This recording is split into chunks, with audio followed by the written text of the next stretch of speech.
মার মন্দির সকাল 4টা থেকে রাত্র 10টা 15 অবধি খোলা থাকে। ওই টাইম পর্যন্ত আমরা খোলা রাখি।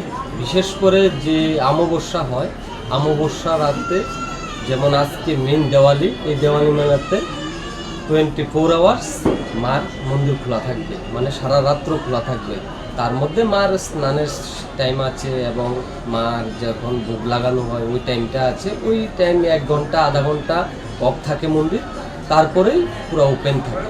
যেমন আজকে সারা রাত্র মন্দির খোলা থাকবে, তো এই আজকে আমরাও দোকানটা সারা রাত্র খোলা রাখবো। অন্যান্য দিন আমরা মার 10টা পর্যন্ত আমরা দোকান খোলা রাখি। মার মন্দির যতক্ষণ খোলা থাকে ততক্ষণই আমরা দোকানটা খোলা রাখি, তারপরে আর আমরা দোকান খোলা রাখি না। অন্যান্য দোকানদারের কথা কোনো কিছু বলতে পারবো না, আমি আমার ব্যক্তিগতভাবে আমার দোকানের কথা বলছি। আমার এখানে 80টা দোকান আছে, 80টা দোকান আছে। হ্যাঁ, তারপরে বেচাকেনি মোটামুটি ভালো। তারপরে আমরা 2 দিন মানে অনেক দোকান খোলা থাকবে, তারপরে প্রচুর মানুষ আসে, বিক্রিও ভালো। নর্মালি অন্য দিনও আছে, মোটামুটি ভালো বিক্রি হয়।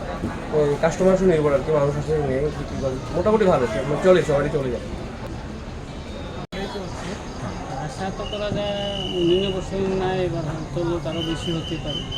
হ্যাঁ, কারণ কি সব দিকে যাতায়াতের সুবিধা ভালো, সব দিক দিয়ে মিলে নতুন যে প্রজেক্ট হচ্ছে, প্রজেক্টের প্রতি মানুষের একটা আকর্ষণীয় প্রজেক্ট, ওদের দিকে নজর দেওয়া হয়তো লোক সংখ্যা আগের থেকে অনেক বেশি হওয়ার সম্ভাবনা।